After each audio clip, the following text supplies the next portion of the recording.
Welcome to Hood Champion Boxing and Sports. In boxing, you find a way to win or you find a way to lose. So check this out. I was sitting here trying to understand Demetrius Andrade and what he's up against with David Benavidez. And I've done videos on it already. You can go check those out. I think they're on an even playing field. I talk about the pharmaceutical geniuses they have in the corners. I talk about their undefeated records. We talked about, IQ, who probably win the first half of the fight, second half of the fight, how it can get interesting.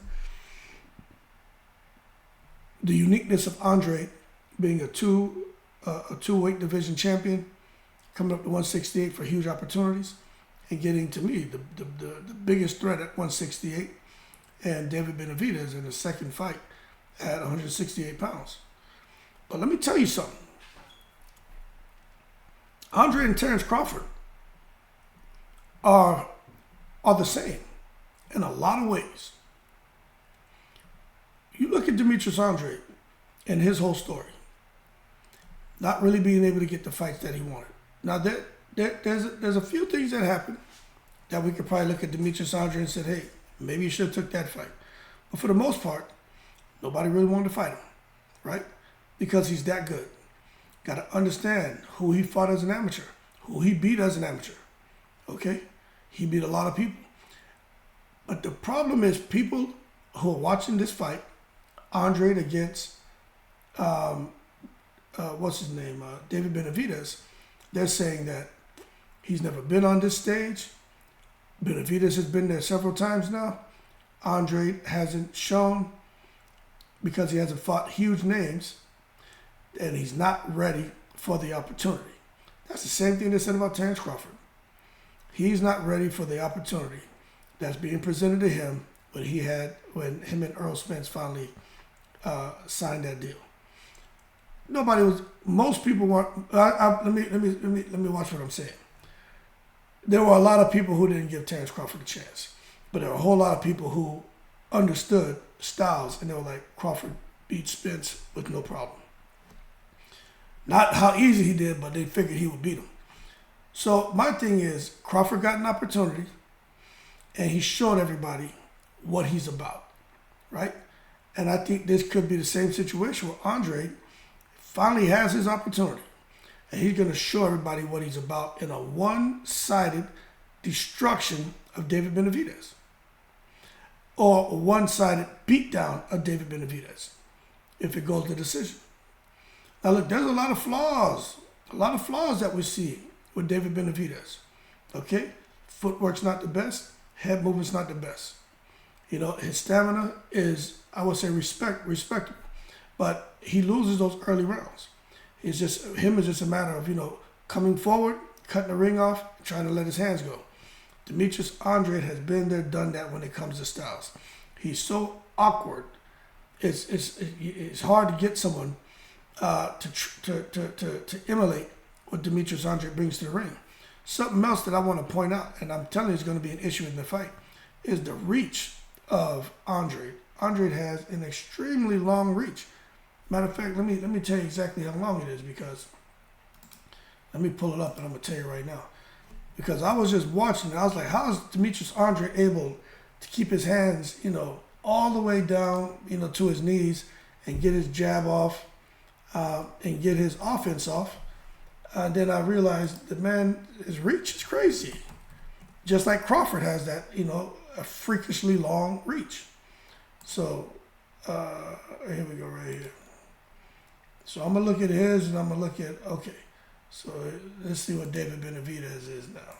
I'm gonna show y'all both. I'm pulling that up while we talk. But that matters. That reach matters, man, because he knows how to use it. David Benavidez. He knows how to use it. So let's see what we have here with Benavidez. Benavidez' reach may be just as long, but I just think that, okay, so here it is. So Andrade's reach is 74, Benavidez' reach is 74. So they're about the same. But when you look at pull up something else. show you something real quick.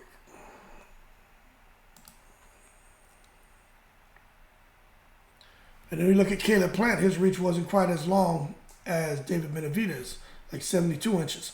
So I think the fact that Andrade's reach is about the same as Benavidez, I think that's gonna create some problems, because David Benavidez is gonna find himself getting hit by somebody where he thinks is out of range, is gonna be within striking distance.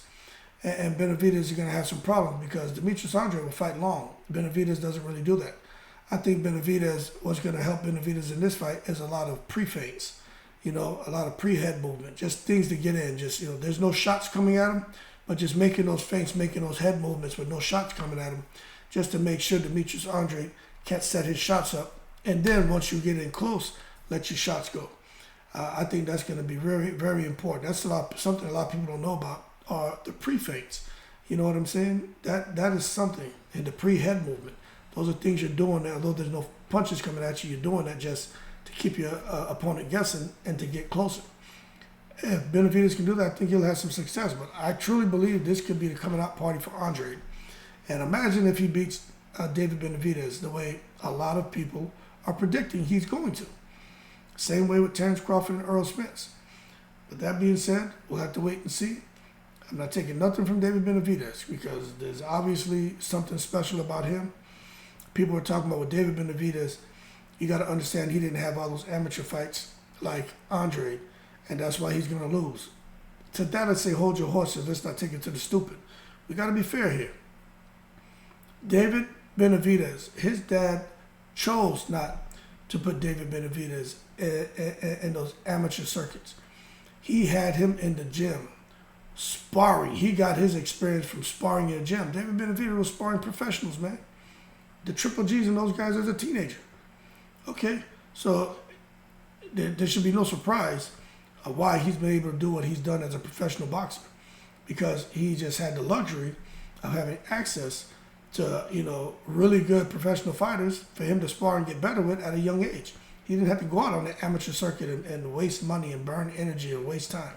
He was getting, on the job training with killers. So that's why David Benavidez is what he is. All right. With that being said, we'll see how the fight goes. I just wanted to put that on your radar. Terence Crawford, we're just waiting for the opportunity. Right? He kept winning. Finally got the opportunity, the big fish. And we saw how that fight went. David Benavidez and Andrade. Andrade just been winning, waiting for the big opportunity. And to me, I think he got the second biggest opportunity at 168. Canelo's number one. He couldn't get him. Even Benavidez couldn't get Canelo. So they decided to fight each other. And I have a feeling Andrade is going to shock the world, just like Crawford did. And people are going to see why a lot of fighters didn't want to fight him. And it sucks because it's 15 years in I think it's 15 years in as a pro now. 15 years as a pro. And he's just not getting the opportunity. That's complete madness. But that being said, when he gets it, let's see what's next for him then. Is he going to get Canelo? Is he going to go on to a $20, $30 million payday? I don't know. But it depends on how he defeats David Benavidez. But again, it's not going to be an easy fight. I'm just telling you, I think it could be a situation where he gets the big name in front of the big opportunity and he rises to the occasion. He's more than qualified to do it. Same thing with Benavidez, but we just have to see how it goes. That being said, y'all keep cool. Shout out to the veterans. All 7 continents, Andrade and Terence Crawford. Hey man, they may be the same. I'm in the breeze.